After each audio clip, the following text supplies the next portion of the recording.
کہ ایک رات کو میں بچا ہوں تو سمیع ابراہیم صاحب کی وجہ سے بچا ہوں. میں آفس کے باہر ہی واک کر رہا تھا 12:15 بجے, تو سمیع ابراہیم صاحب نے مجھے کال کی 5-6 روز پہلے اور پوچھا کہاں ہیں آپ. میں نے کہا میں سر باہر واک کر رہا ہوں. کہا واک ختم کرو, فوراً یہاں سے غائب ہو جاؤ, ٹیم جو ہے تمہیں گرفتار کرنے کے لیے جرمانہ ہو چکی ہے. پھر 2-3 دن میں بچ گیا. ہائی کورٹ سے ہم نے رجوع کیا اور پوچھا کہ میرے خلاف FIA میں پولیس میں اگر کوئی مقدمہ ہے تو بتائیں, میں فیس کرنے کو تیار ہوں. تو بہرحال گرفتار تو ہونا تھا, وہ ہے نا کہ آشنا غم سے ہونا تھا بہت طور ہمیں, تم نہ ہوتے تو کسی اور سے بچھڑے ہوتے.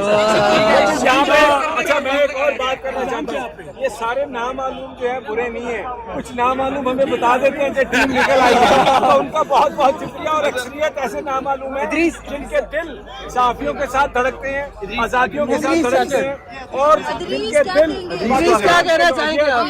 کو خیال آیا کہ آپ کو کوئی کردار نہیں تھا. ظاہر سی بات ہے, میرا صرف قصور یہ تھا کہ میں نے ان کو کہا کہ میں صدیق جان ہوں. دوسری بات صدیق جان ہے بالکل, اور دوسری بات یہ ہے کہ میں نے ابھی جو ہے اپنا ایک شعر پڑھا, وہ ٹوٹا پھوٹا ہے, ٹھیک ہے. اس ظلم کی بات ہی کیا, اس ظلم کی اوقات ہی کیا, بڑھتا ہے تو مٹ جاتا ہے.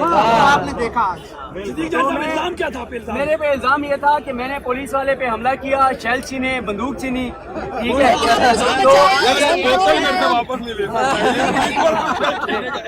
اچھا میں ویسے بالکل, اچھا میں یہاں پہ نا, میں یقین کریں بہت سے ایسے کردار ہیں جن کا بھی نام لوں گے تو بہت سے اپنی نوکری سے بھی بیچارے چلے جائیں گے, ان پہ پھر کسی وقت ان کا شکریہ ادا کریں گے. لیکن میں ان سارے صحافی دوستوں کا, ثاقب بشیر صاحب, ان کے دوستوں کا جو یہاں پہ موجود ہے, اور خاص طور پہ وہ 7 سے 10 ہمارے جرنلسٹ دوست جنہوں نے بیان حلفی دیا اور بتایا کہ میں نے ایسا کچھ نہیں کیا, میں ان کا بھی شکر گزار ہوں. جن لوگوں نے ٹویٹس کیے, جنہوں نے آواز بلند کی, جو ساتھ کھڑے رہے, میں سب کا شکر گزار ہوں. ایک ایک کا نام نہیں لیا جا سکتا, تو سب کا انشاءاللہ شکریہ ادا کرتا ہوں اور شکریہ ادا کریں گے.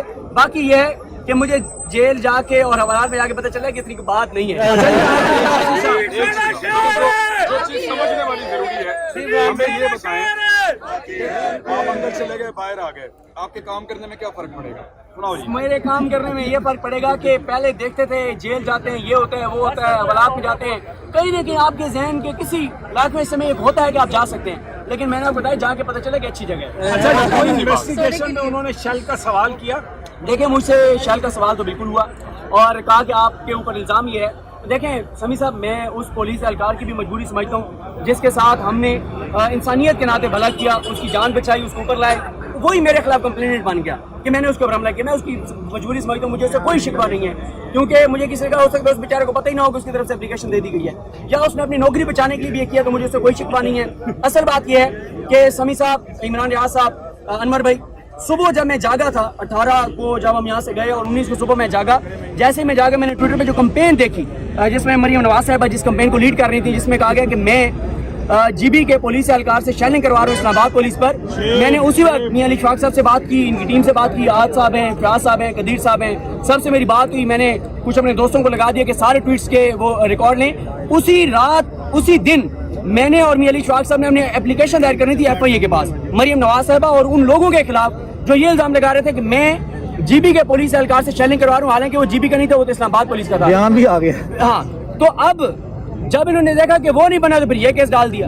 ٹھیک ہے, ایک ہم ضرور کہنا چاہتے ہیں, عمران آوازیں بلند کرنا چاہتے ہیں, عدلیہ آپ کا بہت شکریہ, چیف جسٹس آف پاکستان آپ کا بہت شکریہ, جواد صاحب جو اینٹی ٹیررسٹ کورٹ کے جج تھے ان کا بھی بہت شکریہ. اور ہم یہ سمجھتے ہیں کہ جج اسی طرح کے فیصلے کریں گے جس سے مظلوموں کی داد رسی ہوگی اور ظالموں کو تقویت نہیں ملے گی.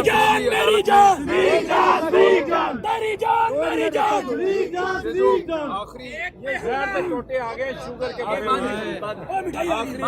جب ہم گرفتار ہوئے نا تو وہاں پہ میں اور علی وہاں پہ تھے, تو میں نے جج صاحب کو کہا تھا کہ ہم 2 بھروسوں پہ بولتے ہیں, ایک اللہ کے بھروسے پہ اور ایک عدالت کے بھروسے پہ. ہمارا بھروسہ مت توڑیے گا, ہمیں عدالت سے امید رہتی ہے اور الٹیمیٹلی آخر میں جا کے جہاں سے بھی ہمیں انصاف ملتا ہے وہ یہ عدالت ہوتی ہے.